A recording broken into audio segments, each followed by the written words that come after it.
10년, 강산도 변한다는 10년이 흘렀습니다.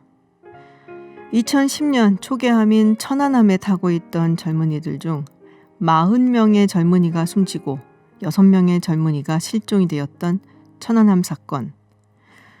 어떻게 이런 일이 일어났던 것인지를 이야기하다 보면 자칫 논쟁에 휩싸이기 쉬운 까닭에 서로 애써 언급하기 꺼려하는 것이 아닌가 하고 느껴지기도 합니다. 그럼에도 너무 조용한 것이 아닌지 20대 젊은이들 46명이 목숨을 잃은 일인데 말입니다. 20대가 되면 의무적으로 군복무를 해야 하는 대한민국의 젊은이는 하루 차이로 민간인이었다가 군인이 됩니다. 그저 나라가 불렀기 때문에 당연히 해야 할 의무라 생각했기 때문에 2년에 가까운 시간을 보내는 옆집 아들들입니다. 설사 직업 군인이라고 하더라도 그 젊은 목숨의 가치가 덜하다고 누가 감히 말할 수 있겠습니까? 논쟁이라는 순간의 불편함 때문에 3월의 봄날에 쓰러져간 46명의 젊은이들을 기억해 주는 것을 포기하지 말았으면 합니다. 살아남았다는 것이 힘들다는 생존자들의 평온을 위해 기도해 주는 것도 잊지 말았으면 합니다. 다시 한번 고인들의 명복을 빕니다. 유가족께는 애도의 뜻을 표합니다. 4.15 총선이 20일 앞으로 다가왔습니다. 코로나19 사태 속 거리 유세가 어려워진 상황에서 유권자들이 후보와 정책을 제대로 모른 채 깜깜이 선거를 치를 거라는 우려가 커지고 있는데요. 특히 언제나 그렇듯이 이번 총선 수도권이 최대 격전지가 될 거라고 하죠. 그래서 이브닝쇼에서는 기회가 닿는 대로 수도권에 출사표 던진 여야 후보들을 최대한 많이 만나보려고 합니다. 4.15 총선 최대의 격전지 수도권을 놓고 벌이는 후보들 간의 뜨거운 선거전, 4.15 고지전. 오늘은 그 첫 인터뷰가 됩니다. 전통적으로 보수색이 짙은 서울 용산에 출사표를 던진 정치 신인 더불어민주당 강태웅 후보 만나보겠습니다. 안녕하세요. 예, 안녕하세요. 강태웅입니다. 네, 저희가 그 소제목으로 강 후보님 그 소개를 보수 텃밭에 술사표를 던진 괴물 신인이다라고 했는데요. 뭔가 좀 괴물스러운 모습을 보여주셔야 되겠는데요. 저는 행정괴물이라고 하면 행정괴물? 예. 네. 행정을 한 30년 서울시 행정을 30년에서 서울시에서 이제 부시장까지 한 행정 전문가라고 할 수 있는데요. 네. 괴물 지인인 어떤 좋은 평가입니다. 그런데 보수 텃밭이라는 말에는 동의하기가 동의하기 어려우시다. 보수색이 짙었던 걸로 기억을 하는데 물론 이제 진영 행안부 장관이 계속 거기서 뭐 사선을 했고 그리고 마지막에 이제 20대 국회에서 민주당 쪽으로 당적을 바꿨기 때문에 사실은 여당 지역구잖아요. 예. 그런데 이제 진영 장관님께서 3선을 하신 거는 맞습니다. 네네. 또 한편으로 지금 성장현 용산구청장께서는 민주당 후보로 3선을 하고 현재 네. 재직을 하고 계십니다. 음. 바꿔 얘기하면 보수냐 진보냐라기보다는 일할 수 있는 후보, 용산을 위해서 일할 수 있는 후보를 선택한다는 게 용산 구민의 유권자들의 마음이라고 저는 생각하고 있습니다. 보수 텃밭이라는 말에는 동의하기가 좀 어려운 측면이 있습니다. 그렇군요. 출퇴근 인사 하세요 요새? 예, 열심히 하고 있습니다. 어떻게 지역구 민심 어떤가요? 예, 정말 아까 저 오늘도 했지만 오늘 코로나 때문에 네. 출퇴근 인사가 가장 시민들하고 제 얼굴을 알릴 수 있는 중요한 그런 어떤 선거 운동 기간의 어떤 시간입니다. 네네. 지역 주민들을 만나보면은 민주당에 제대로 된 후보가 왔다. 용산에 일할 수 있는 후보가 왔다라는 그런 말씀들을 많이 해주십니다. 특히 용산의 지역 개발이라든지 재개발, 재건축 많은 현안들이 있습니다. 네네. 이 현안들의 문제를 해결할 수 있는 노하우를 가지고 있는 서울시 부시장 출신이 왔다는 거에 대해서 많은 관심과 어떤 지지를 보내주시고요. 특히 중앙정부, 제가 이제 당선이 되면 중앙정부 서울시 용산과 소통하고 네. 함께 일할 수 있는 그런 힘을 가진 후보라고 이렇게 평가해 주시고 있어서 감사한 마음을 갖고 있습니다. 서울시도 그렇고 중앙정부도 그렇고 지금 더불어민주당이 어떻게 보면은 뭐 잡고 있으니까 중앙정부랑도 연계해서 용산에 좀 힘을 실어줄 수 있는 후보다 이런 부분을 좀 강조를 하시나 봐요. 그렇게 저는 저의 강점이자 또 제가 행정한 부시장까지 한 서울시에서 네네. 부시장까지 한 사람으로서는 그 능력을 가졌다고 저는 자신하고 있습니다. 그렇군요. 근데 이게 인제 출퇴근 인사를 하실 때 사실 얼굴을 알릴 수 있는 기회라고 하셨는데 마스크를 쓰고 하셔 갖고 얼굴을 제대로 알리긴 좀 힘드실 것 같아요. 예. 정말 어렵습니다. 그러게요. 예. 예. '신인들한테 예. 훨씬 더 어렵지 예. 않을까.'라는 생각이 드는데요. 예. 네. 그러나 이제 제가 이제 공천을 받고 나서 네. 많은 시민들이 저에 대해서 관심을 갖게 되고 또 유권자분들이요. 저의 어떤 정책 공약이라든지 이런 분에 관심을 가지면서 저의 인지도는 많이 높아졌다고 생각하고 있습니다. 그렇군요. 자 근데 뭐 좋은 이야기만 하시는 분들도 계시겠지만 또 이렇게 좀 쌀쌀맞게 대하는 분들도 계실 것 같아요. 뭐 좀 "이런 부분 불만이다. 아 여당 왜 이렇게 하는 것이냐." 뭐 이런 불만 이야기는 없었습니까? 당연히 네. 어떤 이야기 들으셨어요? 예를 들면은 경제가 어렵다. 음. 코로나로 인해서 자영업자들이 힘들다. 다양한 얘기들이 있습니다. 부동산 가격이 올라서 서민들이 살기 힘들다. 이런 얘기들도 많이 듣는 것도 현실입니다. 그럼 그런 부분에 대해서는 어떻게 말씀을 하세요? 근데 물론 이제 이 부분에 대해서는 저희들이 코로나 부분 같은 경우 우리만 겪는 문제는 아니고 네. 세계적으로 겪는 문제인데 우리가 잘 대응을 했다는 게 좀 다른 나라 미국이나 프랑스 네. 또는 특히 덴마크 같은 나라에서도 우리 대응 방안에 대해서 칭찬하고 있는 부분이 있기 때문에 그 부분은 저희들이 잘 대응하고 있다라고 생각하고요.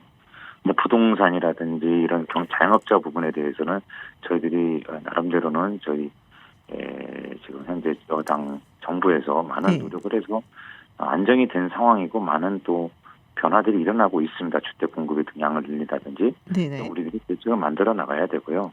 자영업자 부분에 대해서는 특히 이번에 정부에서 추경을 하면서 대규모로 추경하면서 서민 경제를 살리기 위한 노력을 하고 있기 때문에 어려운 시기이지만 이를 잘 극복을 되어 저는 생각하고 있습니다. 그렇군요. 용산에 여러 가지 현안이 많다고 하셨습니다. 뭐 제가 알기로만 해도 한남 뉴타운도 있고요. 또 예. 용산 뭐 가족공원 만드는 사업도 있고. 예. 네. 어느 게 가장 중요하다고 생각하시고 또 어떻게 해결해 나가실 생각이신지 한번 좀 이렇게 본인의 홍보를 좀 해 보시죠. 예. 용산은 오래된 도시입니다. 네. 그러나 오래된 도시지만 또 서울의 가장 중심에 지형적으로도 가장 공간적으로 중심에 위치한 도시입니다. 그래서 오래된 도시로의 어떤 갖는 특성을 다시 현대화시키고 주거 환경을 깨끗이 바꾸는 그런 과제가 있고요. 또 하나는 용산 가족공원 아까 말씀하신 부분이 단순히 용산의 구의 공원이 아니라 서울의 공원이자 글로벌 아주 네. 미국의 맨하탄 같은 공원으로 만들어야 되는 과제도 있고요. 국제업무지구가 있습니다. 특히 용산의 기지창 부지였던 국제업무지구를 네네. 또 미래 성장의 동력의 지구인 또 만들고 인근 전자상구와 연계해서 아예 혁신 성장의 거점으로 만들어야 되는 그런 또 과제가 가지고 있습니다. 그러나 오래된 도시로서 재개발 아까 말한 한남의 재개발 한남구역이라든지 후암동, 청파동 이런 부분의 낡은 주거 환경을 개선하는 문제와 또 나름대로 좋은 주거지였지만은 지금은 아파트 단지가 상당히 오래돼서 재건축이나 리모델링의 문제가 있는 이촌동 지역이 있습니다. 네. 이런 부분에 대해서 지금 많은 주민들이 개발을 원하는 그런 상황입니다. 이 문제를 해결하기 위한 적임자가 저라고 또 생각하고 있습니다. 그러시군요. 왜냐하면 이 문제는 서울시와 용산구와 서울시 네. 특히 국가와 같이 협력해야 될 사업이기 때문에 이 문제의 적임자는 저라고 생각하고 있습니다. 서울시에서는 이 재개발이나 재건축에 대해서는 조금 부정적이지 않았나요? 그렇지는 않습니다. 그렇진 않나요? 다만 네. 부정적이지 않습니다. 낡은 주거지를 개선해서 깨끗한 환경을 만들어줘야 되는 거는 그거는 주거복지 측면에서 당연히 해야 되는 일이라고 저는 생각하고 있고 네. 우리 서울시는 제가 근무했던 서울시에서는 적극 지원을 했습니다. 다만 용적률의 부분과 어떤 용적률하고 층고 제한의 부분에 대해서 네. 주민들하고의 어떤 의견 차이가 있는 부분인데 한남 3구역 같은 경우는 많은 의견 조정이 이루어져서 현재 잘 진행되고 있습니다. 물론 아직 몇 개 지역에 대해서는 의견 조정이 필요한 부분이 있는데 이런 부분들은 앞으로 계속 시와 어떤 조합 간의 조정이 필요한 부분인데 그 네. 부분에 대해서 제가 또 일정 역할을 할 수 있다고 특히 심부름꾼으로서의 역할을 할 수 있다고 저는 생각하고 있습니다. 그렇군요. 지금 전략 공천이 되신 건데 사실 경선도 없었고요. 어떤 이유로 나를 용산에 전략 공천을 했을까? 뭐 본인이 생각하시는 이유 어떤 건가요?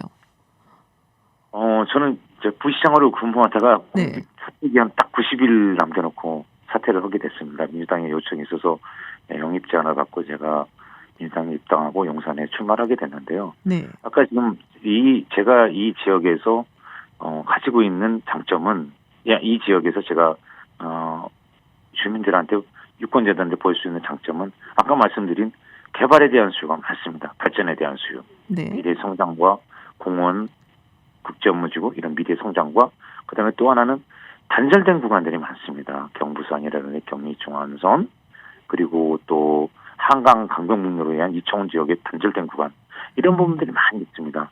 이런 부분들을 해결하기 위해서는 재개발 문제도 마치 포함했어요. 이 부분들은 결국은 국가와 시와 용산이 협력할 부분이 있는데 이 부분을 제가 부시장까지 했기 때문에 이 문제를 해결하는데 적임자라고 판단했고 이게 유권자한테 호소력이 있을까라고 당에서 판단해서 제가 이렇게 후보까지 나오게 됐습니다. 그렇군요. 행정가로서의 경력 이걸 굉장히 높이 샀다라는 말씀이신 것 같고 네, 그렇게 특히 뭐 개발이라든지 이런 부분에 있어서 정부, 중앙정부 그리고 시정부와의 어떤 연계성도 고려를 했었을 것이다라는 생각이신 것 같은데요. 그렇게 네. 판단하고 있습니다. 아마 이제 이 주요 경쟁자라고 한다면은 지금 미래통합당 권영세 후보라고 할 수 있을 것 같아요. 주중대사도 지냈고 또 삼선을 지냈고 상당히 이제 잘 알려지신 분이잖아요. 정권 심판론으로 맞서겠다라는 얘기를 하고 있습니다. 문재인 정부의 독선을 막겠다 이런 말씀도 하시고 자, 이 발언에 대해서 어떻게 말씀을 주시겠는지 궁금한데요. 네, 삼선을 하신 큰 정치를 오랫동안 정치를 하신 분에는 전적으로 네. 모든 분이 알고 있을 겁니다. 그러나 저는 정치 신인으로서 소모적인 정쟁을 하고 싶지 않습니다. 특히 권영세 후보님께서는 그 한마디로 사실 과거 박근혜 정부 시대 요직을 거친 사람으로서 과거에 대한 사과가 없이 심판 얘기를 하고 있습니다. 그리고 더군다나 그 심판에 대한 구체적인 정책 대안을 제시하지 못한 상태에서 심판을 주장한다는 것은 선전 정치나 구구 정치라고 저는 생각하고 있습니다. 이런 정치는 청산돼야 된다고 저는 청산돼야 한다고 네네. 생각합니다. 그렇군요. 할 일 많은 용산에서는 이런 정치 문화보다는 행태보다는 유권자들한테 무엇이 이익이 되고 그 유권자들의 삶에 어떤 것이 도움이 되는 것이 중요하다고 저는 생각합니다. 이러한 부분 역할을 할 수 있는 부분에 대한 심판이 이번에 유권자의 표심이 아닐까 저는 생각을 하고 있습니다. 알겠습니다. 자, 이게 정치 신인이시잖아요. 아무래도 이제 선거가 오면은 신인들은 좀 더 발판하게 땀이 나도록 뛰어다니면서 알려야 되는데 지금 뭐 코로나19 때문에 사정이 좀 여의치가 않습니다. 저희가 지역 구민이 어필할 수 있는 우리 이제 강태웅 후보님의 매력을 발산할 수 있는 시간을 좀 드리겠습니다. 한 30초에서 1분 드릴 테니까요. 마음껏 좀 발산을 해보시죠. 이번 선거는 용산에서 매우 중요한 선거입니다. 성장으로 갈 거냐 정체로 갈 거냐의 갈림길에 있는 용산을 지금 현재 용산은 그 갈림길에 놓여 있습니다. 30년 서울시 성장의 주요 도시성장 전문가 강태웅이 성장의 길로 갈 수 있도록 책임지겠습니다.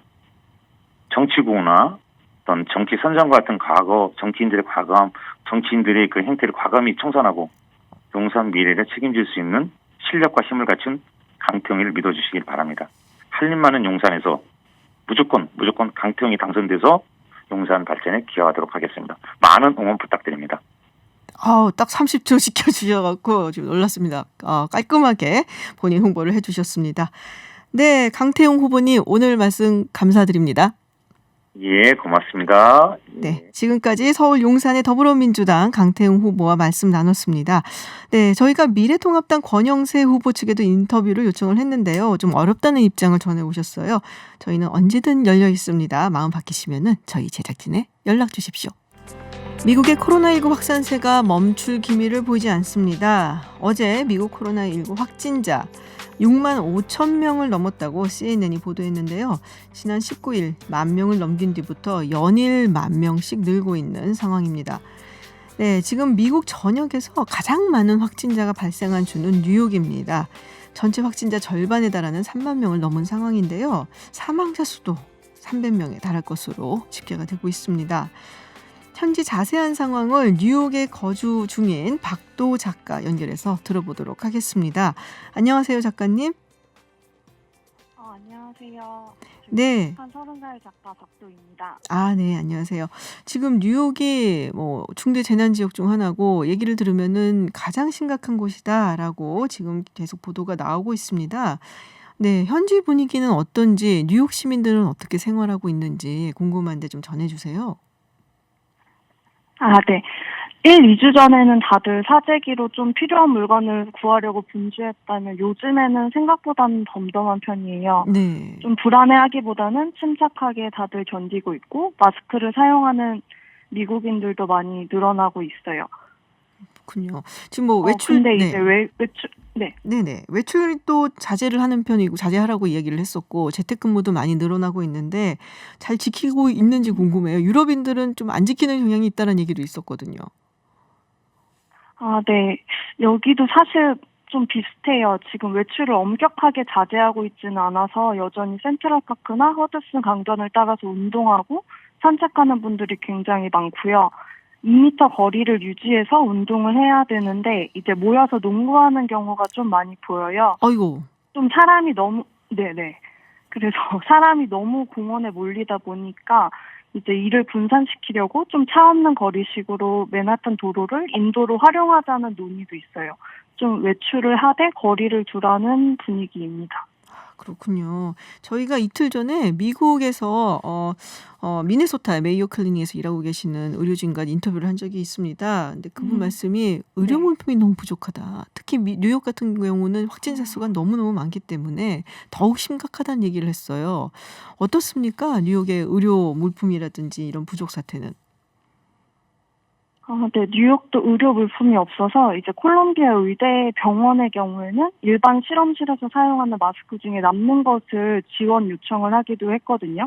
그리고 또 오늘 나온 기사에는 뉴욕의 한 병원에서 검은색 쓰레기 봉투를 입고 일하는 간호사분의 소식이 올라왔어요. 좀 의료진들에게 매우 심각한 상황이에요. 그렇군요. 이게 진짜 기사인가? 믿을 수 있는 기사인가요? 페이크 뉴스는 아니고?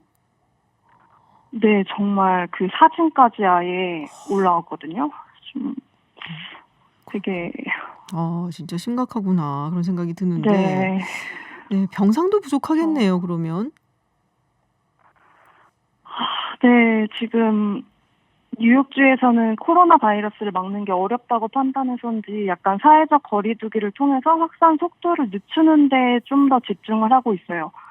그럼에도 이제 가장 중요한 문제는 확산 속도에 비해 병상이랑 인공호흡기 수가 현저히 적다는 건데요. 뉴욕 주지사는 중앙정부에게 이제 기업들에게 인공호흡기 생산을 하도록 해서라도 숫자를 맞춰달라고 했는데 이제 트럼프 대통령은 기업이 자발적으로 생산해서 숫자를 맞출 수 있다 이런 입장을 고수하고 있거든요.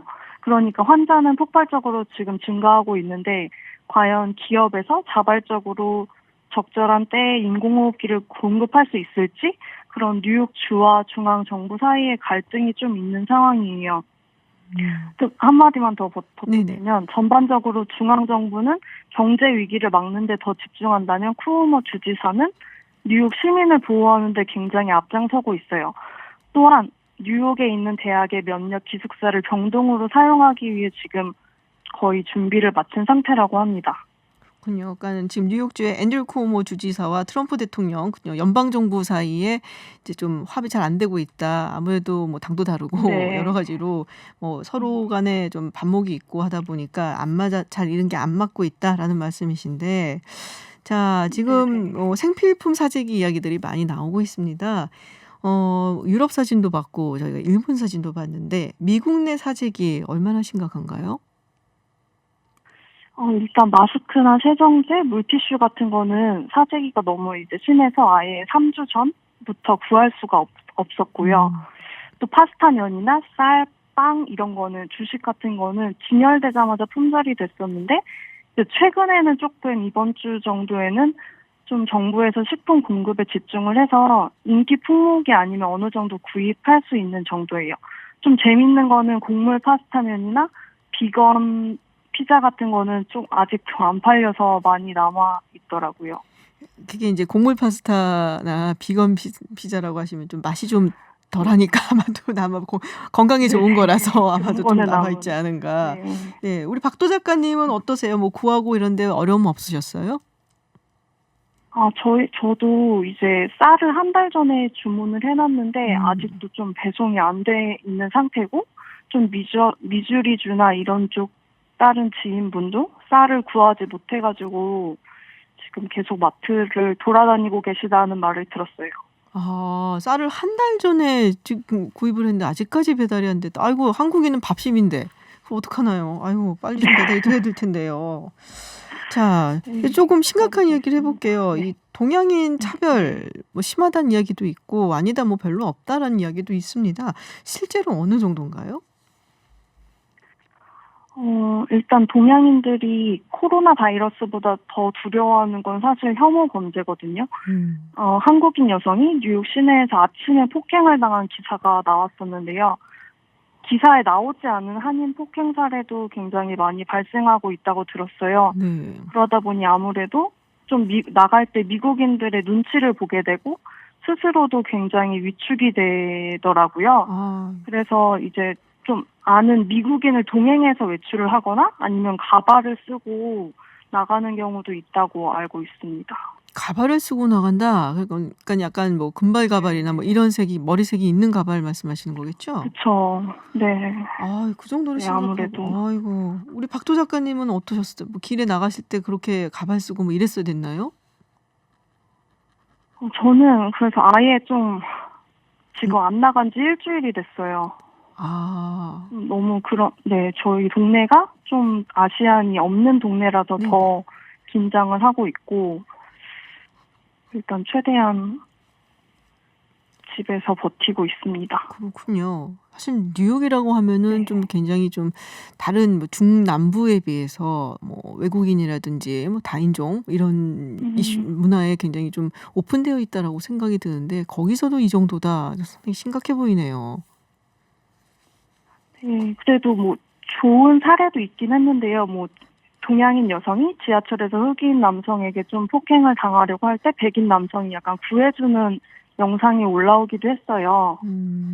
그리고 뭐 이런 상황에서도 제가 예를 들어 외출을 했을 때 뭐 굿모닝 이렇게 인사를 해주는 분들도 사실 지금 이런 시기에는 굉장히 더 고맙게 다가오는 것 같아요. 그렇군요. 시민의식이 있는 그런 분들도 있지만 여전히 뭐 차별을 한다든지 또 뭐 혐오 발언이나 뭐 이런 행동을 한다든지 폭행까지 네. 그런 경우도 있다. 상당히 좀 위협스럽다라는 말씀이십니다. 지금 네. 현지에 계신데 가장 걱정되는 건 뭔가요? 일단 코로나 바이러스 확산을 막지 못하니 경제라도 살리자는 그런 뉴스를 볼 때 되게 가장 불안하고, 트럼프 대통령이 2주 3주 내로 다시 출근해야 할 수도 있다는 말을 했거든요. 또 텍사스 부주지사는 노인들이 희생해서라도 경제를 유지해야 한다는 취지로 발언을 하기도 했어요. 그런 게 되게 불안하고, 또 뉴욕의 확진자 3만 명 중에 지금 2만 명 이상이 자가격리를 하고 있거든요. 네. 근데 이를 감시하고 관리하는 인력이 부족하다는 얘기도 들리고, 또 계속 이런 상황이 지속되면은 경제적인 문제로 폭동이 일어날까봐 걱정도 되고, 그리고 가장 두려운 거는 아무래도 제 나라가 아니다 보니까 저를 지켜주는 든든한 국가가 없다, 이런 사실이 좀 크게 와닿는 것 같아요. 말씀하시는데 이게 딱 와닿는데 그러면은 한국으로 좀 돌아가려고 하거나 뭐 돌아가고 싶어 하거나 이런 움직임도 있을 것 같은데요. 일단 교민들이나 직장인들 중에는 생각보다 한국으로 돌아가려는 분이 거의 없는 것 같고요. 네. 유학생들은 대학 기숙사에서 계속 이제 각자 나라로 갈 수 있으면 가라고 계속 권고를 하는 분위기예요. 그리고 이제 그런 유학생들이 그래서 계속 한국으로 들어가는 경우가 많고, 또 최근에는 국적은 밝혀지지 않았는데 뉴욕 소재 대학교 기숙사에서 확진자가 사망을 해서 좀 교민들이 조금 더 많이 걱정하는 분위기가 된 것 같아요. 그렇군요. 아무래도 교민들이야 뭐 삶의 터전이 거기에 있으니까 섣부르게 또 한국으로 네. 올 생각을 하기 힘들고 이제 유학 중인 학생들은 한국으로 많이 오고 싶어 한다. 네, 여러 가지 좀 걱정되는 그런 상황이 있는데 또 트럼프 대통령과 연방 정부는 경제 살리기에만 전념하는 것 같아서 매우 불안하다는 말씀이셨군요. 네, 알겠습니다. 네, 박도 작가님 모쪼록 건강하시고요. 네, 오늘 말씀 정말 감사합니다. 네, 김 박사님 감사합니다. 네, 네, 지금까지 미국 뉴욕에 거주 중인 박도 작가와 이야기 나눴습니다. 해외 뉴스 알아보는 서울타임즈 시간입니다. 전주현 캐스터와 함께합니다. 어서 오세요. 네, 안녕하세요. 자, 이게 어떻게 된 일인지 일본 얘기해 보겠습니다. 일본이 올림픽당 연기하고 네, 확진자 수가 확 늘었어요. 그렇습니다. 오늘 정오 현재 일본 내 감염자 수가 2025명이에요. 네. 물론 이제 크루즈선 탑승 확진자 712명이 포함된 숫자입니다. 근데 일단 도쿄도의 경우를 살펴보면 어제 하루 동안 어제 이제 그제부터 어제까지 확진자가 41명이 늘었어요. 네네. 그래서 지역 내 감염자가 도쿄도만 212명이 됐는데 그게 하루 증가폭으로 최대치였던 그전에 17명의 이렇게 안 2배였습니다. 그러니까 네네네. 이렇게 많았던 적이 없어요. 그래서 일본 정부가 예상했던 것보다도 2배 이상이 많았는데 오늘도 중간 집계를 해봤는데 이게 중간 집계 결과인데도 최소 45명의 신규 확진자가 발생을 했으니까 최고치를 이미 또 넘어선 거예요. 그래서 고이케 유리코 도쿄도지사가 어제 저녁에 긴급하게 기자회견을 밤에 했습니다. 그래서 지금은 폭발적 감염 확산의 중대 국면이다 라면서 가급적 평일에 재택근무를 하고 야간에 외출을 삼가달라 이렇게 요청을 했습니다. 그리고 오늘은 이제 사태가 계속 심각해지니까 도쿄와 인접한 가나가와현, 지바현, 사이타마현을 상대로 꼭 필요한 일이 아니면 도쿄로의 이동을 자제해달라 이런 당부를 했습니다. 그래서 지금 도쿄 시내에서는 사재기가 좀 일어나고 있기도 네네. 하고요. 그리고 이제 월요일에 너무 상황이 심각해지면 도쿄 봉쇄를 비롯한 강력한 조치를 취할 가능성이 있다 이런 얘기까지 했는데 지금 계속해서 뭔가 좀 심각하게 사태가 흘러가고 있습니다. 이게 뭐 갑자기 올림픽 연기하기를 결정하니까 그렇습니다. 이렇게 나오니까 네. 사실 이제 그동안 우리가 일본 확진자 수 이야기를 좀 했었잖아요. 네. 이상하다. 네, 이상하다. 네. 뭐 이런 얘기들이 좀 나오고 있는데 뭐 어느 나라든 간에 확진자 수가 많이 나오는 게 뭐 좋은 건 아니죠. 네네. 네, 그래서 그렇긴 뭐, 하지만 네. 아무튼 이제 정부의 대응 강도도 갑자기 높아지고 그래서 지금껏 올림픽 때문에 검사에 소극적이었던 게 아니냐는 의혹이 더 확산될 그런 가능성이 커졌습니다. 네.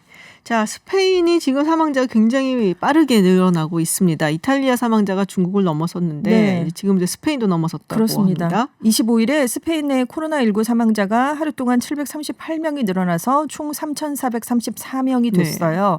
일일 사망자 증가폭으로 가장 큰 규모였는데 그래서 중국을 넘어섰습니다. 중국이 3,200명 정도거든요. 네네. 그래서 세계 2위. 스페인보다 이제 사망자가 많은 국가는 7,500여 명인 이탈리아뿐입니다.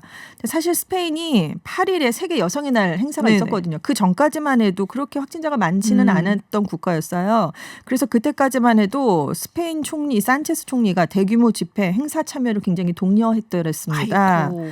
그래서 이제 마드리드 도심에서 열렸던 집회에 12만여 명이 참석을 했고요.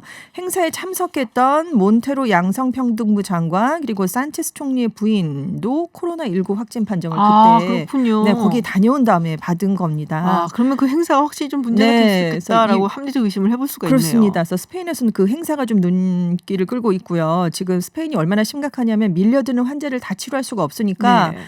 스페인 의사들이 그러면 누구를 먼저 치료할 것인가, 아우. 누구를 내버려 둘 것인가 이걸 선택해야 되는 상황에 정말 놓이게 된 거예요. 왜냐하면 시신을 수용할 시설이 없어서 지금 아이스링크에 시신을 안 차고 있는 그런 상황입니다. 그러니까 얼마나 심각한지 아마 상상이 가실 것 같아요. 그래서 병원에 입원 못하고 대기실에서 사망하는 환자들까지 지금 속출을 하면서 굉장히 사태가 심각해지고 있어서 스페인 정부가 13일에 뒤늦게 국가 비상사태를 선포했는데 지금도 의료진이 뭐 마스크를 구한다든가 이런 거에 굉장히 큰 어려움을 겪고 있고요. 스페인 안에서 4천여 명의 의료 종사자가 벌써 확진 판정을 받았습니다. 그런데 이게 의료진이 확진 판정받으면 네. 굉장히 큰데요. 근데 이 비율이 전체 확진자의 12%에 달하고 있어요. 그렇게 10%를 높아요? 넘어가니까 굉장히 지금 여기서 그럼 의료 공백이 또 생길 수밖에 없는 그렇죠. 거기 때문에 지금 우려가 좀 커지고 있습니다. 그럼 이탈리아도 사실 의료진이 확진 판정을 받는 경우가 굉장히 많아서 8%. 근데 네. 이걸 뛰어넘는 거네요. 지금 넘었죠. 스페인이. 네, 그렇습니다.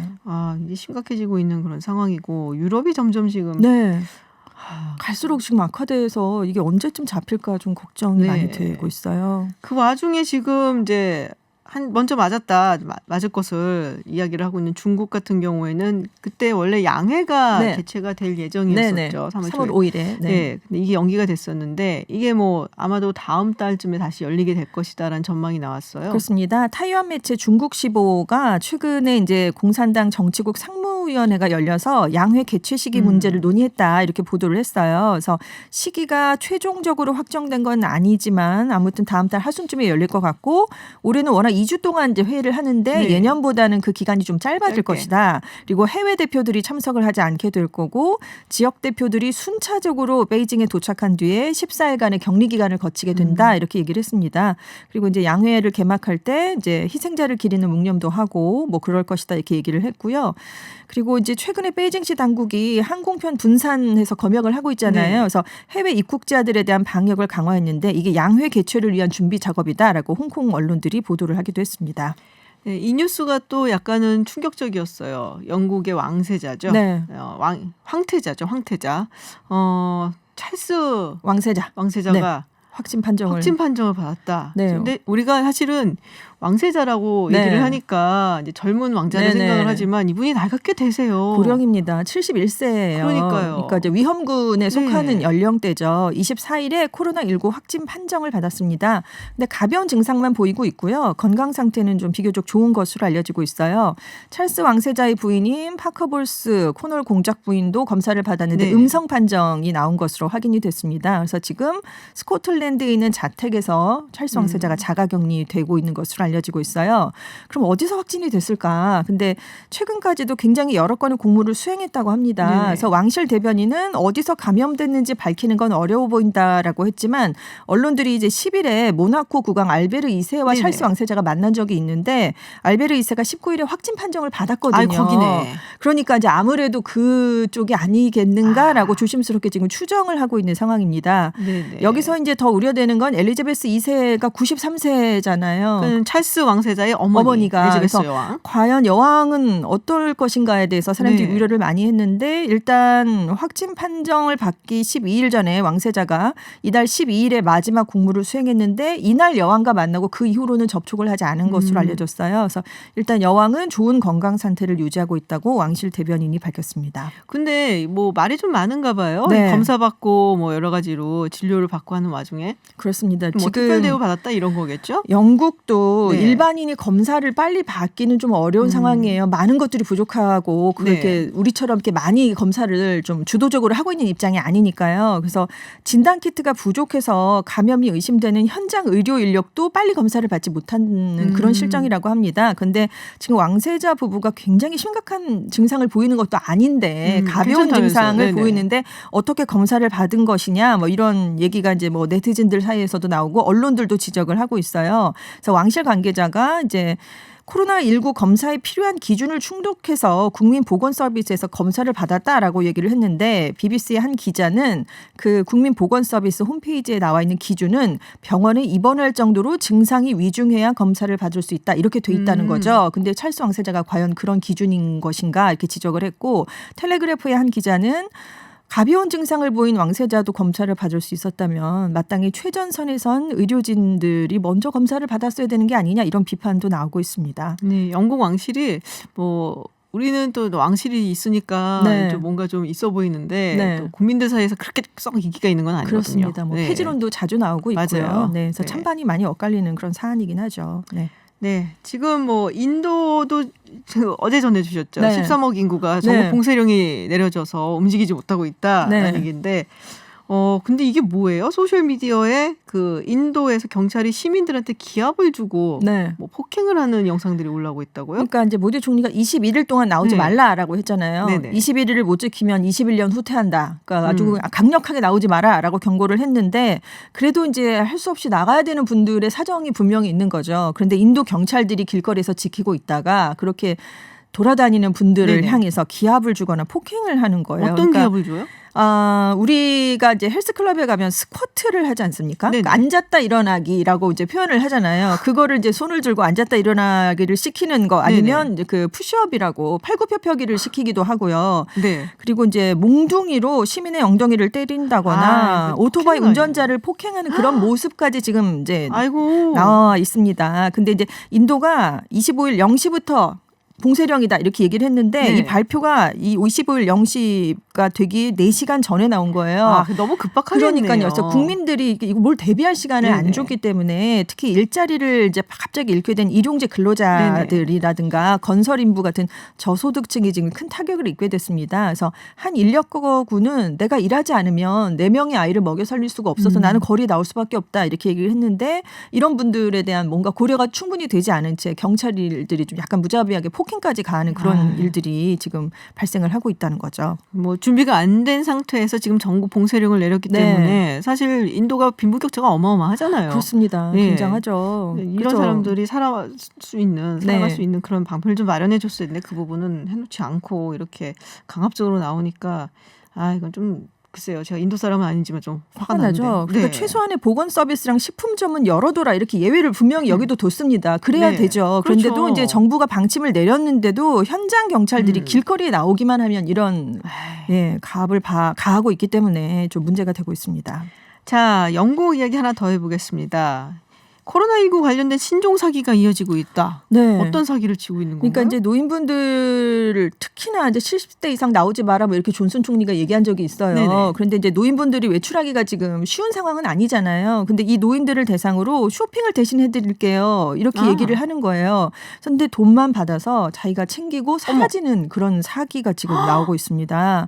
그리고 온 오프라인에서 뭐 가짜 손소독제, 마스크도 뭐 여기도 판매를 하는 사람들이 있고 코로나19를 예방한다면서 가짜 건강보조제를 또 이 노인분들에게 파는 그런 사람들도 있는 거예요. 아유, 이게 지금 백신도 없고 치료제도 네. 없는데 그런 게 있을 리가 있나요? 그러니까요. 근데 이제 보이스피싱 수법도 진화를 하고 있는데 이제 집에 계신 분들을 대상으로 은행이나 공공기관에서 전화를 걸었다라고 네네. 사칭을 해서 뭐 계좌 비밀번호를 요구하거나 코로나 관련 기부를 하세요 뭐 이렇게 거짓말을 해서 또 돈을 가로채는 그런 일도 있고 아무튼 지금 노인을 비롯한 취약계층이 이런 사기에 많이 당하는 것으로 지금 보도가 되고 있습니다. 선의를 또 그런 식으로 네, 악용을 하고 그렇습니다.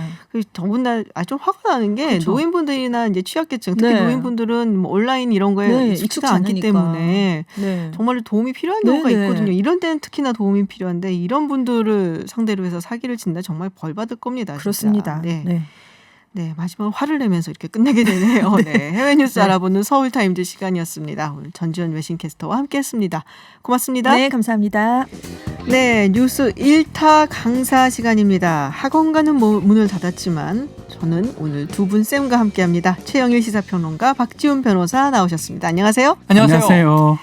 네, 먼저 우리가 두 가지 이야기를 할 건데 요거 먼저 짚고 가도록 하겠습니다. 이거 정말 분노하신 분들 많으실 것 같아요. 네. 한화 손해보험이 구상권을 청구를 했어요. 네.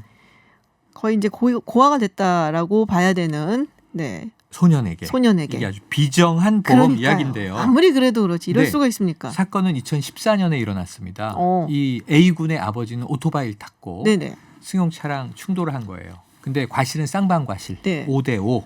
그런데 이제 그 승용차인 운전자와 동승자가 있었습니다. 네. 자, 그런데 이제 5대5인데 이 사망한 아버지. 이륜차가 사고가 크죠. 네네. 아버지는 그렇죠. 사망했는데 이 보험에 가입돼 있지 않았던 거예요. 아, 그래서 이 한화는 그 승용차가 가입해 있던 보험인데 어쨌든 과실은 서로 간에 있으니까 네. 이 그 사망한 아버지가 있는 가족에게도 보험금이 나간 겁니다. 네네. 그런데 어머니가 베트남 여성인데 네. 사고 전에 베트남으로 돌아가 버렸어요. 아, 그 소재 파악이 안 되니까 어머니 몫에 5천만 원은 지급이 안 됐고 네. 이 아들 몫에 4,100만 원만 고모에게 지급이 됐던 겁니다. 그리고 시간은 흐릅니다. 그리고 최근에 와서 그 승용차에 동승했던 동승자가 네. 뒤늦게 치료비 청구를 한 거예요. 지금 와서. 네. 그런데 그건 뭐 줘야 됩니다. 사고는 네네. 명백했고 동승했고 다친 게 사실이니까 네네. 그때 이제 보험 요청을 안 했던 거죠. 시간이 흘러서 요청했는데 결국 이 동승자에게도 5천여만 원을 지급했어요. 한화가. 네. 그런데 쌍방과실인데 5대5잖아. 근데 보험이 지금 100% 줬잖아. 그럼 50%는 그 집이 내야 되잖아. 근데 그 사고자인 아버지는 이미 사망한 돌아가셨죠. 거죠. 네. 그러니까 이 소년에게 절반인 2,600여만 원을 내라. 구상권을 청구한 거예요. 그러니까 여- 법적으로는 네. 뭐 맞죠. 법적으로는 기계적으로 그렇게 합니다. 네. 과실 비율에 따라서 보험회사가 먼저 물어주고 그럼 책임 있는 자한테 새롭게 청구하는 것을 구상이라고 표현하는데요. 네네. 구상 청구는 가능해요.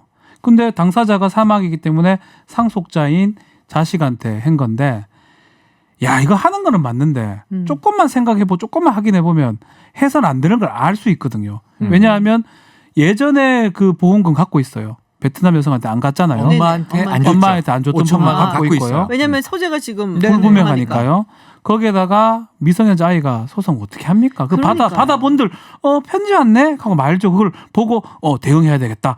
이런 아이는 없거든요. 그러니까요. 이런 부분이 너무 매정하다 이 말이죠. 그러니까요. 아, 근데 참. 그러면 어떻게 되는 거예요? 이 얘기도 나왔던 것 같은데 지금 그 엄마가 네. 소재가 불분명해서 네. 지금 5천만 네. 원은 보험사에서 가지고 있는 거잖아요. 그렇죠. 그럼 거기다가 구상권 청구는 안 되는 거예요? 거기에다가 하면 되는데 해도 되는 거예요? 왜 전에 자녀한테 이거를 청구를 했는지. 그러니까. 그래서 지금 아마 비율에 따라서 그쪽에서 아마 해결하지 않을까 생각이 들어요. 일단은 이 보험사는 무리가 빚어지자 네. 사과를 하고 네. 우리가 잘못했습니다. 사과하고 소송은 취하했어요. 그렇죠. 네. 그런데 문제는 이 구상권은 살아 있는데 아까 이제 박 변호사 말처럼 네네. 이게 무슨 그 보험사의 대표가 결정했으면은 모르겠지만 직원들의 입장에서는 이거 받아야 될 돈인데 구상권 청구를 아무데도 안 하면 이것은 회사의 손실을 입힌 거니까 네. 징계를 받거나 처벌받을 수 있단 말이죠. 그렇죠. 그래서 이제 법적으로는 했다인데 아까 전 박 변호사 말처럼 이러면은 그 대기업 조직 내부에서 경위가 이렇습니다. 사유가 이렇습니다. 그럼 위에서 야 그래도 그 아이한테 소송 걸어. 이랬으면 뭐 윗사람이 그렇겠어요. 나쁜 사람이고 그러니까요. 네. 이거 하나가 그 소통이 안 돼서 처리가 안 네. 됐다는 거는 뭐 면피하기 위해서 책임을 면기 위해서 직원이 네. 이건 기계적으로 일단 소송 걸어놓고 보자 이랬다는 거는 저는 아무리 피도 눈물도 없지만 회사도 사람이 하는 건데 그리고 이게 요새 뭡니까? 이런 회사의 이미지가 얼마나 중요합니까? 그렇죠. 본인의 뻔히 이미지가 알면서. 이렇게 중요한데 이것 때문에 물론 진짜로 그렇게 하시는 분들이 있을지는 모르겠지만 하나보험 뭐 가지고 계신 분들 해약한다 뭐 이런 얘기도 많이 그렇죠. 나와요. 네, 이미지 나빠졌어요. 네, 이미지 굉장히 나빠졌습니다. 근데 이 어머니 몫의 보험금 가지고 있다 그랬잖아요. 그렇죠. 5천만 원. 그럼 어머니를 뭐 못 찾거나 소재가 계속 불분명하면 그 돈은 어떻게 되는 건가요? 원래는 어머니 거거든요. 거기 네. 때문에 지금 아이 혼자서 하긴 어렵고 만약 법정 대리인이나 성년 후견인이 있다면 그 사람이 그 청구는 할 수 있을 것 같아요. 근데 아이 혼자서 지금 할 수 없기 때문에 보험회사에서 이런 것도 좀 설명해주고 해줄 필요가 있지 않을까 생각이 듭니다. 글쎄 12살 아이니까 못해요. 네, 네. 이걸 어떻게 우리 하겠어요. 딸하고 똑같은데 어찌 합니까? 아니 그 10대인데 이 소년인데 네. 이 아이가 앞으로 성장하고 살아가야 할 길이 창창한데 아니, 그러니까. 사실은 이 사고로 아버님은 돌아가셔서 아이 사실상의 소송해가지고 보화가 된 거죠. 아이 어른 되면 그 아이 월급 압류할 겁니까? 뭐 할 그렇죠, 겁니까? 그렇죠. 그러니까요. 이게 진짜 화가 나더라고. 이거 아니 저희도 뉴스 법을 보니까. 하지만 네. 모든 게 법 만능주의 같이 이렇게 하면 안 되는 거거든요. 맞아요. 진짜 화가 나네요. 이거 좀 어머니 몫까지 좀 저는 솔직히 마음 같았으면 다 받았으면 받아낼 좋겠네요. 수 있을 네. 겁니다. 아마 좀 아, 그래요? 도움을 좀 구해서 했으면 좋겠습니다. 꼭 그렇게 받았으면 좋겠습니다. 그리고 정말 거의 간직하고 아이가 자라난 다음에 네. 그다음에 대학교 등록금을 쓰든지 학비로라도 쓰던가 네, 생활비로라도 아니면, 쓰던가. 그렇게 좀 네. 그렇게 어떻게 가야죠. 우리가 뭐 시드머니라고 보통 얘기를 하잖아요. 네. 그렇게 좀 거의 좀 쓸 수 있도록 잘 네. 보존이 되었으면 좋겠다라는 생각을 진짜 많이 했어요. 이거 뉴스 보고서는 화내시는 분들 정말 많았을 네. 거예요. 네. 자, 그리고 다음 이야기 뭐 이 얘기 안 할 수가 없겠죠. 텔레그램 N번방. 네, 이 사건 뭐 계속 뭐 언론에서도 짚어보고 네네. 저희 프로그램에서도 이야기를 했었는데 먼저 이거 좀 정리를 해볼게요. N번방 얘기라고 우리가 보통 얘기를 하는데 네. 이 조주빈은 사실 N번방이라기보다 다른 거잖아요. 박사방. 네. 그리고 또 왓치맨이라고 있더라고요. 마치맨이 한 건 고단방. 고단방. 이게 네. 어떻게 다른 거예요? 갓갓이 만든 게 뭐 1번 방, 2번 네. 방 쭉 숫자가 붙어 있어서 통칭해서 N번 방 이렇게 된 거고 그게 다가 아니에요. 이게 지금 보시면 지금 여성단체에서 네. 지난 가을부터 추적을 해왔어요. 그 내용을 쭉 보니까 이것은 한 명의 주도자가 있는 게 아니라 처음에 시조격은 갓갓이 맞는 것 같습니다. N번 방에서 N번 시작이 방. 돼서 이 갓갓이 사라지면서 또 켈리라는 사람에게 운영을 맡겼어요. 음. 그러다가 왓치맨이 이어받으면서 또 고단방도 만들고 이걸 이제 운영하다가 또 사라진 거예요. 그리고 이제 박사가 체계화했습니다. 자, 체계화? 1단계, 2단계, 3단계. 20에서 25만 원 회비. 2단계는 70만 원. 그러니까 비즈니스 플랜을 세운 예. 거군요. 그러니까 아주 이게 수익 모델을 불법 시장에서 수익 모델을 극대화한 게 박사예요. 아. 그래서 이걸 본격적으로 사업화해서 수십억 원의 부당이익을 취했어요. 네. 실제로 지금 암호화폐 확인된 게 32억 원 이더리움으로 네네. 환산하면. 그리고 이제 현금화했던 1억 3천만 원은 자택에서 압수 이렇게 됐단 말이에요. 그러니까 이게 대단히 큰 비즈니스를 만들었는데 교활하고 악독하게 피해 여성의 성착취 영상들을 가지고 협박을 해서 거기서 수위가 높은 것들로 쪼개서 그다음에 이제 등급별로 회비를 따로 하고 네네네. 그 안에서 또 이제 충성도가 높은 회원들은 뭐 VIP 직원으로 뭐 이런 만들고 이게 150만 원 내면 VIP인데 지금 오늘 확인된 건 뭐냐면 이건 텔레그램에 있는 게 아니다. 아, 예, 맞아요. 예. 그 얘기를 했었어요. 다른- 사실 그 다른 저희 보안이 인터뷰에서. 더 강한 네. 미국계 이 메신저로 네네. 옮겨갔다. 지금 이게 확인된 것이고 음. 그러니까 이게 이 N번방 통칭하면 이 외에도 아류들이 많아요. 네. 박사방, 고단방, N번방에서 나왔던 자료들을 방이 폭파되면 자신이 다운로드 받고 있다가 또 그걸 미러링으로 딴 방을 만들어요. 또 팔아. 그러니까 이게 무슨 또 이 영상을 봤는데 거기 나오는 여성을 내가 아는 사람이야. 그러면 지인 제보방, 신상을 다 까발리고 지인 능욕방 이런 것도 올리고요. 그러니까 이게 아주 못된 성착취 생태계가 일파만파 우리가 모르는 이 온라인 텔레그램 안에 만들어져 있었더라. 방은 100여 개, 근데 참여 회원 26만 명. 어떻게 이런 거를 생각을 해내고 할 수가 있을까 싶긴 한데 이 지금 조주빈 잡혔고 네. 그리고 왓츠맨도 사실 다른 다른 걸로 걸로? 잡혔다가 지난해 조사 잡혔다가. 중에 이제 네. 드러난 이제 거잖아요. 더 추가될 것으로 네. 보여지고. 근데 각갓은 지금 행적이 묘연하단 말이에요. 각갓이 지금 N번방을 만든 사람인데 네. 이 사람이 지금 박사방에 몰래 들어와서 몰래는 아니죠. 들어와서 채팅 자기가 건재하다. 난 안 잡힌다. 재밌다. 이런 멋지고. 식으로 글을 남기고 또 유유히 사라졌다고 그러거든요. 그러니까 각갓뿐만 아니라 저는 각갓이 대표 인물일 뿐이지 이런 류의 방을 만들고 이런 류의 범죄를 지금 일삼 사람이 꽤 많이 되는 것 같아요. 그 방을 만들었다가 폭파하기도 하고. 네. 그래서 각갓을 비롯해서 이런 사람들 다 검거를 해야 되는데 실제로 잡기는 되게 어렵습니다. 진짜 잡기 어렵고. 왜냐하면 모든 서버가 외국에 있고요. 네네. 그 자료를 주지 않으면 안 됩니다. 그건 거의 불가능할 거라고 보고 그래서 있더라고요. 지금 조주빈하고 왓츠맨은 뭐 다른 걸 잡혀서 한 거고 나머지 사람들 검거가 될지 안 될지는 좀 지켜봐야 될 것 같아요. 근데 이런 거를 하면은 좋다고 하더라고. 좋다기보다 야, 그런 경우가 많다고 하더라고요. 야, 그 잠입 수사라든가 뭐 네네. 이런 다 거 있잖아요. 잠입했어요. 두 사람 네네. 여성 두 분이 잠입해가지고 기자들이 잠입을 기자들이 했죠. 잠입했지만 예. 그러니까 우리가 뭐라 그러죠? 약간 그 미국에서 언더커버 뭐 이런 식으로 그렇죠. 얘기하잖아요. 언더커버죠. 네. 네네네. 한국이 가능한가요, 그게?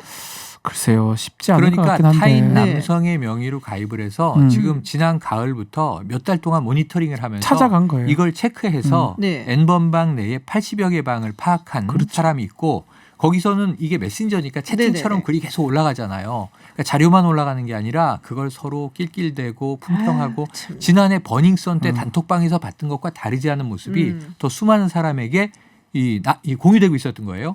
그걸 다 캡처해서 고발한 사람도 있는데 저 문제는 저는 잡을 수 있다고 봐요. 모두 다는 아니겠지만 오늘 민가병 경찰청장이 6만 명 정도 파악할 수 있는데 처벌할 것이다. 근데 뭐냐 하면 돈 내고 들어간 유료 회원이기 때문에 암호화폐로 거래한 거래소의 거래 내역을 지금 확보했다는 거죠. 네네. 그럼 이걸로는 저는 이 처벌할 근거들이 나온다고 거기 들어가서 보는데 이제 같이 돈을 내고 동조를 본 것만이 했었던. 아니라 오늘 보시면요. 태평양이라는 사람이 또 잡혔는데 10,000명을 끌어모은 사람의 회원을 16살이에요. 그러니까는 10대라면서요. 그러니까 이게 10대도 있고 20대도 있고 좀 젊은 층이 다수긴 한데 또 30대 왓츠맨은 30대예요. 네. 그리고 8급 공무원 한 명 등장했어요. 또 뭐 의사도 있다는 보도도 나왔어요. 이거 보면 사실은 조금은 세대가 망라돼 있는데 비중은 10대, 20대가 많다 하더라도 저는 의외로 또 문 대통령 공직자 혹시 없는지 살펴봐라. 전 이미 하나 나왔고 있을 것 같아요. 네. 그 공익근무 요원이 공범으로 있었기 때문에 언론사 대표나 또는 전직 지자체장이나 지금 다 개인정보 털어서 네. 아주 추가적인 악질적 사기도 있었던 거 아닙니까? 지금 근데 그 얘기가 또 약간 좀 논란이 됐었어요. 조주빈이 손석희 JTBC 사장 네. 뭐 나오고 윤장현 전 윤장현 광주시장. 전 광주시장 얘기 나오고 기공 기자 얘기도 나오고 뭔가요 기자. 이거는? 그러니까 이거는 저는 첫 번째 포토라인에서 네. 이 얘기를 한 거거든요.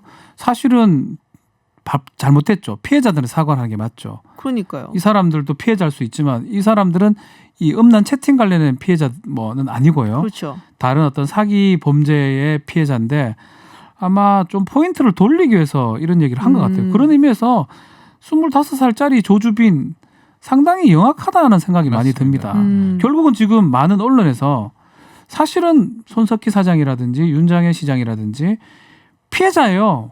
이걸 갖고 더 가십으로 얘기를 많이 하고 있는 상황이거든요. 어쩌면 조주빈이 원하는 대로 먹혀드는 상황이 아닌가 화제나 생각도 듭니다. 프레임을 이쪽으로 전환시킨 거죠. 시선 네. 돌리기. 아 진짜 너무 화가 나는데 지금 이제 법무부 측에서 범죄 단체 조직죄로 처벌하는 거를 검토하는데 이게 가능한 건가요? 가능성은 있어요. 범죄단체 가능성은 있다. 단체로 하면 쉽게 엮을 수가 있습니다. 아. 두목이 있어야 되고 지휘 체계가 있어야 되고. 근데 이제껏 우리는 뭐 보이스피싱이라든지 네네. 또 특히 조직 폭력배 눈에 보이는 거는 그렇게 처벌했는데 이 인터넷이나 온라인상에서 범죄단체는 한 번도 한 적이 없거든요. 첫 사례긴 합니다. 그렇지만 누가 보더라도 박사 같은 리더가 있고 그 리더에 의해서 운영이 되는 측면이 지휘 체계가 있기 네네. 때문에 범죄단체로 엮어내면요. 하나하나 다 입증할 필요 없습니다. 전체적으로 입증을 하면 다 입건하거나 범죄를 줄 수 있기 때문에 유리한 측면이 있을 것 같습니다. 그러니까 조직형 범죄로 취급을 할 수가 근데 있다. 이건 사법부의 의지가 필요한 대목이에요. 법 해석을 이게 뭐냐면 이 공범이 수만 명이고 네네. 최소한 수천 명인데 그렇죠. 서로 얼굴을 몰라요. 서로 만난 적이 없어. 없죠. 그렇죠. 근데 이게 이거를 신경을 범죄 많이 쓰니까. 조직으로 볼 수 있는지에 대해서는 사법부의 전향적 판단이 그렇죠. 필요한데 서로 얼굴을 몰라도 소통을 끊임없이 하고 상호간에 접속을 하면서 나쁜 짓이라는 걸 알면서도 공범의식을 가지고 역할 분담을 했단 말이에요. 네네. 당신은 뭐해? 사주하면 성폭행해서 영상 찍어서 올려. 이런 것도 사주하고. 네. 또 심지어는 공익근무요원 강모 씨가 이 박사에게 나에게 원한이 있는 여성이 있는데 여성과 딸을 좀 해쳐달라. 400만 원 내라. 어린이집을 확인해서 내가 그 딸에게 염산을 뿌릴게. 그러니까 이거는 진짜. 아주 천인공노할 죄잖아요. 그렇죠. 근데 서로 이게 오프라인 조직이 아니라 온라인상의 조직이란 이유로 그건 그냥 주고받은 말 아니냐. 저는 이게 제일 걱정인데 조금 사법부가 전향적으로 과거에 판단해야 된다. 다크웹 웰컴 투 더 비디오처럼 네. 미온적으로 판결하지 마시고 이건 정말 사람들의 프라이버시, 인권, 네. 생애가 달린 거라는 걸 엄중하게 봐주시길 부탁드립니다. 네, 지금 뭐 오늘 두 가지 다 굉장히 화가 나는 뉴스를 전해드려갖고 그러네요. 굉장히 죄송한데, 네 뉴스 1타 강사 두 쌤들과 함께 이야기 나눠봤습니다. 하나 손해보험 돈 많이 버세요. 네, 그리고 네, N번방 사건에 대해서 이야기 나눴습니다. 네, 오늘 말씀 고맙습니다. 네, 감사합니다. 고맙습니다. 네, 마칠 시간 됐습니다. 좋은 저녁 되시라고 인사드려야 되는데 이렇게 안 좋은 이야기들, 화나는 이야기들을 전해드려 죄송한데요. 내일은 좀 더 나은 뉴스 기대하겠습니다. 저는 내일 저녁 6시에 돌아오겠습니다. 지금까지 김지윤이었습니다.